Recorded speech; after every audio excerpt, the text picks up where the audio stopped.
नमस्कार मित्रों इन दिनों में दिनकर जी याद आ रहे हैं दो कारणों से। एक तो उनके तारीख है, उनके जीवन से जुड़ी हुई महत्वपूर्ण, और दूसरा इन्हीं दिनों में उनके बेटे का केदारनाथ का निधन हुआ। दोनों संदर्भों में दिनकर जी की जो स्मृतियां हैं वो एक बार उभर कर प्रखर रूप में सामने आई।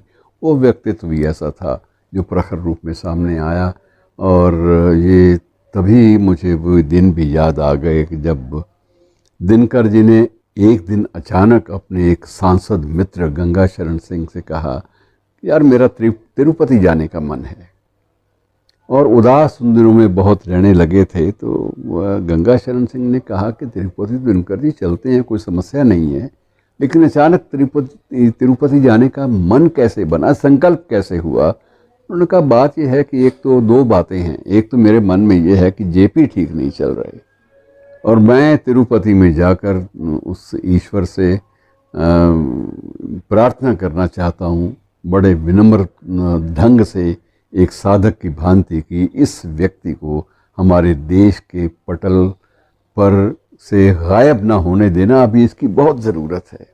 जो स्थितियाँ चल रही हैं, एक नई जागरूकता संचरित हो रही है। यदि ऐसे में जेपी को कुछ हो जाता है तो बहुत सारी जो लोगों की उदात्त भावनाएं हैं वो धरी की धरी रह जाएंगी। और दूसरा मेरे मन में न जाने क्यों आता है कि मुझे एक ओजपूर्ण ढंग से तिरुपति जाकर, उसके प्रांगण में जाकर, प्रभु के प्रांगण में जाकर मुझे रश्मि रथी का पाठ करना है। गंगा शरण सिंह सहर्ष तैयार हो गए। मित्रों, ये समय था जब रश्मि रथी के दीवानों की संख्या हमारे देश में हजारों का आंकड़ा चीरती हुई लाखों तक पहुंच गई थी। ये अजीब बात होती है, किसी काव्य संकलन, किसी कविता का इतना ज़्यादा लोकप्रिय हो जाना, ये अद्भुत उदाहरण था।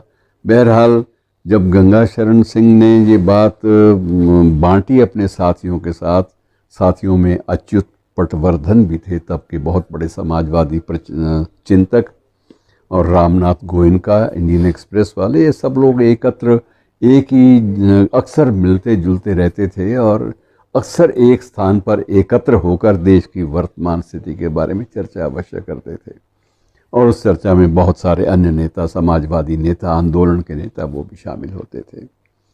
बहरहाल ये निर्णय हुआ कि अच्युत पटवर्धन भी साथ जाएंगे और गंगा शरण सिंह भी साथ जाएंगे, और जेपी को लेकर सारे लोग तिरुपति जाएंगे, और इनकी जो इच्छाएं हैं वो सारी पूरी की जाएंगी, बड़ी श्रद्धा भाव से और बड़े एक लीन भाव से पूरी की जाएंगी।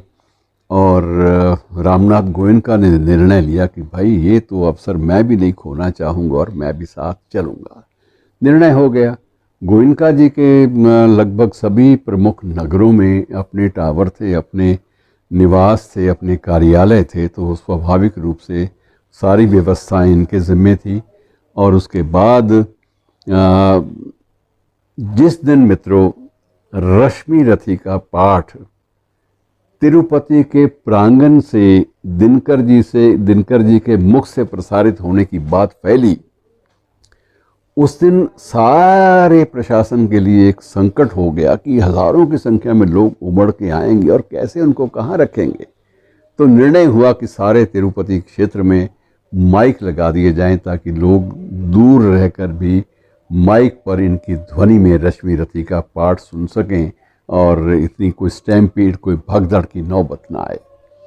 हुआ यही कि लाखों की संख्या में उस दिन श्रोतागण सड़कों पर उमड़ कर आ गए, और उमड़े इसलिए कि आज कानों में दिनकर जी के ओजस्वी स्वर में, ओज भरे स्वर में रश्मि रथी को सुनने का अवसर मिलेगा। और मित्रों, वो कितना अद्भुत क्षण था, आप अंदाज़ा लगा लीजिए।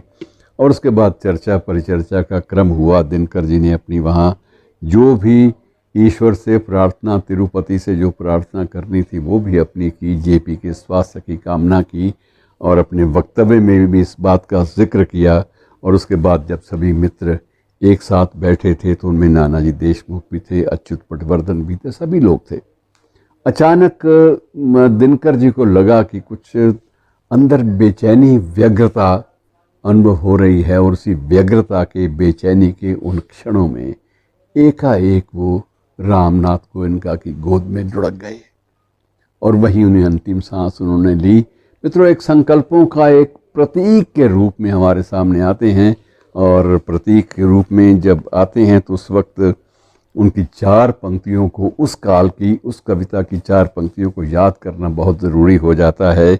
जला अस्थियाँ बारी बारी चिटकाई, जिनमें चिंगारी, जो चढ़ गए पुण्य वेदी पर, लिए बिना गर्दन का मोल, कलम आज उनकी जय बोल।